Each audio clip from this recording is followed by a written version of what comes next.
दोस्तों नमस्कार, मैं अजय पत्रकार।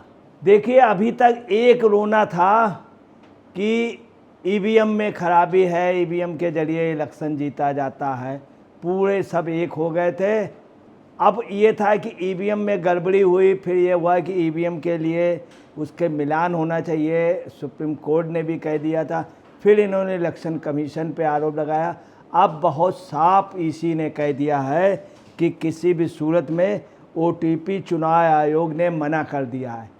और इसके साथ ही आपको ये भी बता दें कि बॉम्बे में इलेक्शन अफसर जो हैं उन्होंने भी स्पेशली रूप से इसके लिए मना किया और इस घटना को कंडम किया।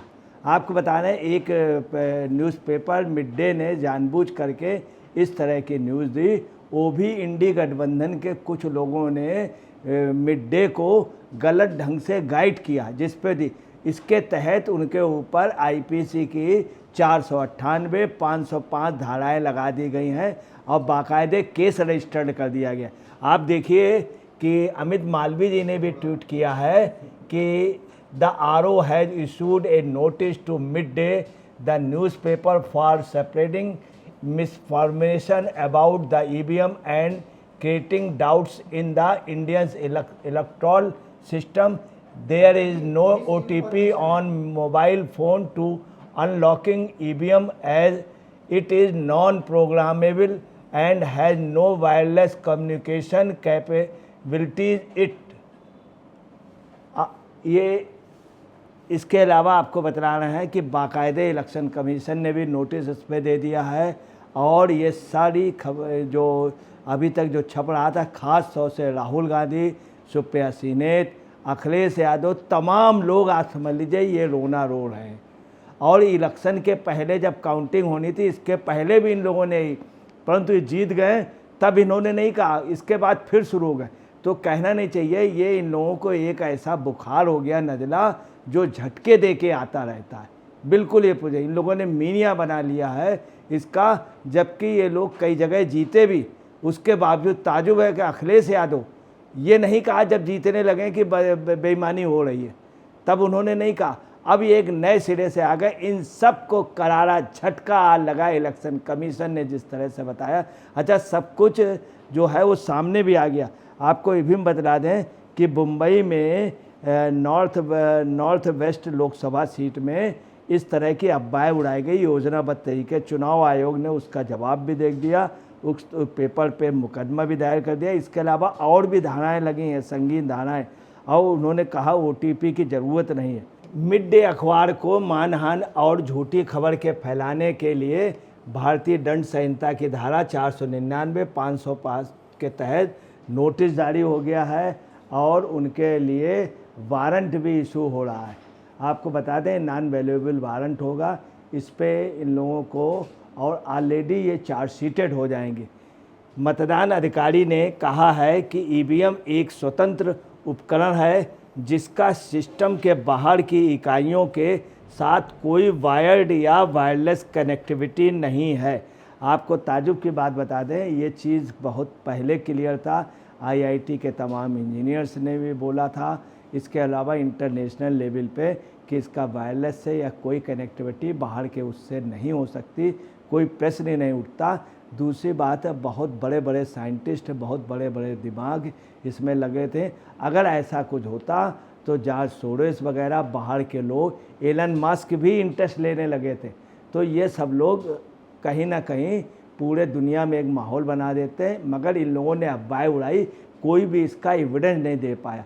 तमाम लीडर, एक बार ऐसे ही केजरीवाल ने दावा किया था, इनको बाकायदे बुलाया गया तमाम नेताओं को। इलेक्शन कमीशन ने जब कॉन्फ्रेंस की थी, इसके पहले कहा था, चैलेंज किया था, आप आइए मुझसे बात कीजिए या मैं आपके पास आऊँ, आप बताइए, अब सिद्ध कीजिए। यही केजरीवाल जी से कहा गया था, मगर कहीं कोई भी अपनी बात को प्रूफ नहीं कर पाया था, दिया नहीं। इलेक्शन कमीशन ने बाकायदे जितनी शिकायतें आई थी उनको अपनी प्रेस कॉन्फ्रेंस में शो किया था, बाकायदे पूछा था अगर कोई भी डाउट हो तो आप क्लियर कर लें। सब लोगों ने माना था, ठीक है। फिर रोना लगने लगे और आज इनको इतनी बुरी तरीके से झाड़ मिल गई इलेक्शन कमीशन।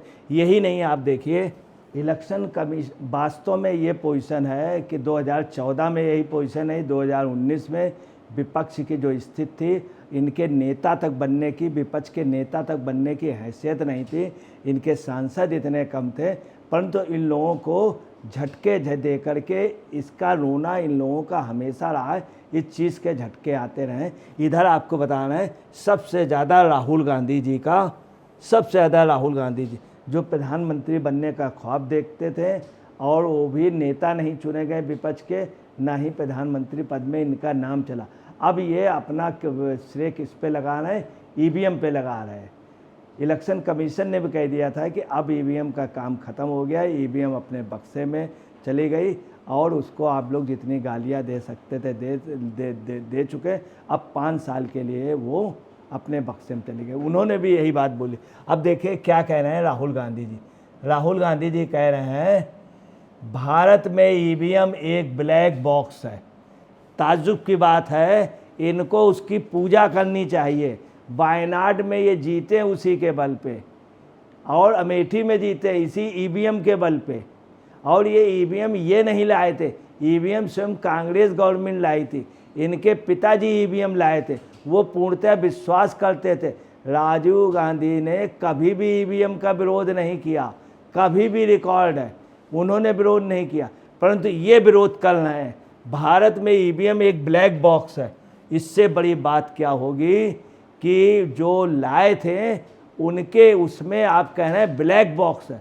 इसका मतलब उन्होंने क्या काला काम ये किया था, या काला कानून लाए थे, या काली मशीन लाए थे, या क्या स्वर्ण अक्षरों की जगह काले अक्षरों में उन्होंने काम किया था? क्या काले अक्षरों में उनका नाम लिखा जाएगा? भारत में ईवीएम एक ब्लैक बॉक्स है।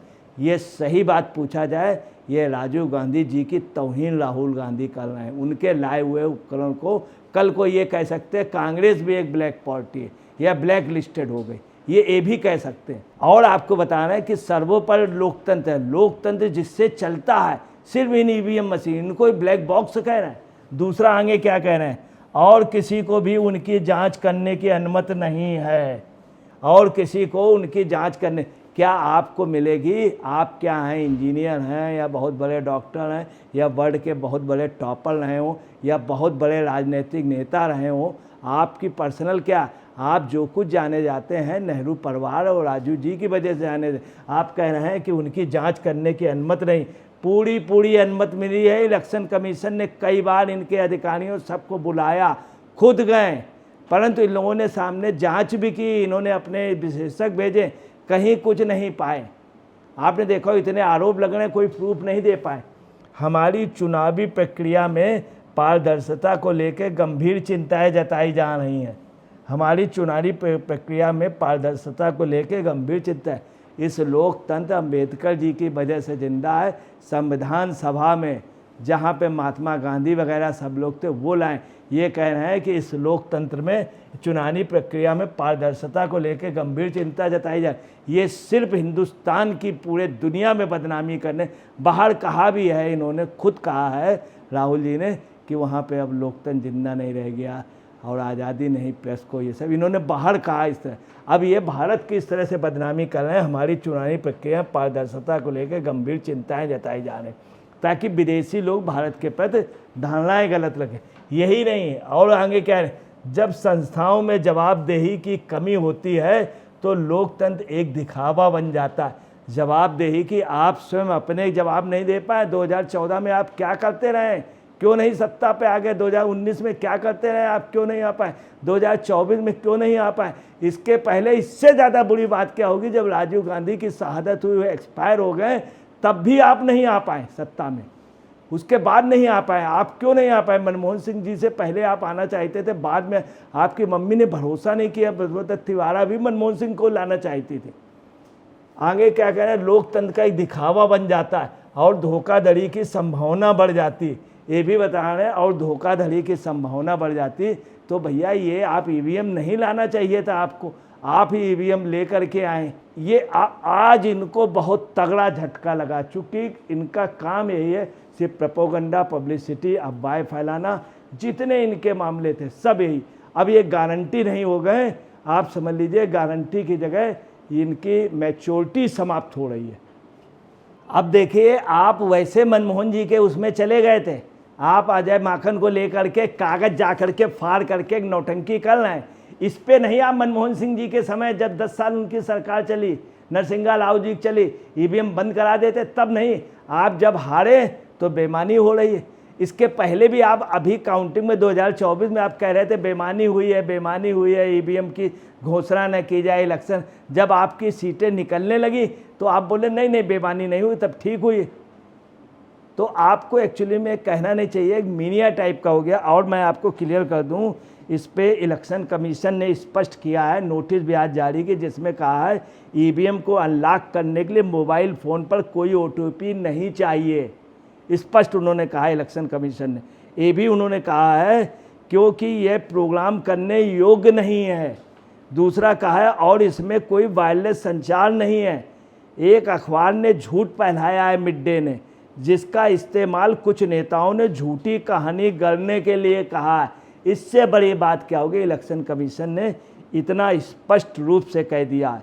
और उन्होंने ये भी कहा है, आपको बताना है, बॉम्बे के जो अधिकारी हैं इन्होंने भी कहा है, जहाँ पे बॉम्बे नॉर्थ वेस्ट का ये आरोप लगा है, वहाँ के अधिकारी मैडम ने भी कहा है कि यह तकनीकी रूप से पूर्ण प्रूफ प्रणाली है और ईवीएम एक स्टैंड अलोन डिवाइस है। इसमें वायरलेस या वायर्ड संचार का कोई प्रावधान नहीं है। और आपको बताना है, शिवसेना के एक सांसद जो थे, उनके रिश्तेदार के पास फ़ोन था और ये अफवाह उड़ाई गई कि वो अनलॉक कर सकते हैं, वो उसको डिस्टर्ब कर सकते हैं ईवीएम को अपने हिसाब से। अब वह बात भी झूठ निकली, उसमें भी जांच हुई। तो इस तरह का झूठ बोलना कितना, वहाँ के कर्मचारी ने, वहाँ के वो, उन सबसे बातचीत हुई, वहाँ के अधिकारी ने बताया, सब सामने देखा गया, कहीं कुछ भी है क्या इसमें। सुबह से आपको बताना है कि ये लगे रहें, अखिलेश यादव लगे रहें और जुबेर लगे रहें, सुप्रिया सिनेल लगे रहें, और महाराष्ट्र की एक चतुर्वेदी हैं वो लगी रहीं, महिला लीडर। शिवसेना की तमाम लोग एक सूत्रीय कार्यक्रम में, सबको ये करारा झटका लगा है और शायद इस पर मानहानि के मुकदमे भी हो गए और ओटीपी की ज़रूरत नहीं है, स्पष्ट रूप से इलेक्शन कमीशन ने कह दिया, बॉम्बे के अधिकारी ने कह दिया। और ये भी है, इनका रोना जो था उसका भांडा फूट गया है। चुनाव आयोग ने स्पष्ट रूप से मना कर दिया है। अब क्या करेंगे, अब इनके पास कौन से मुद्दे होंगे। वो वहाँ पे सरकार भी बन गई और बेईमानी की जो बात कह रहे थे, इन लोगों ने खुद माना, अभी तक नहीं चिल्लाए। जो स्थितियां हैं साफ हो गई कि इन लोगों का झूठ नेताओं का पकड़ा गया। दोस्तों नमस्कार, मैं अजय पत्रकार।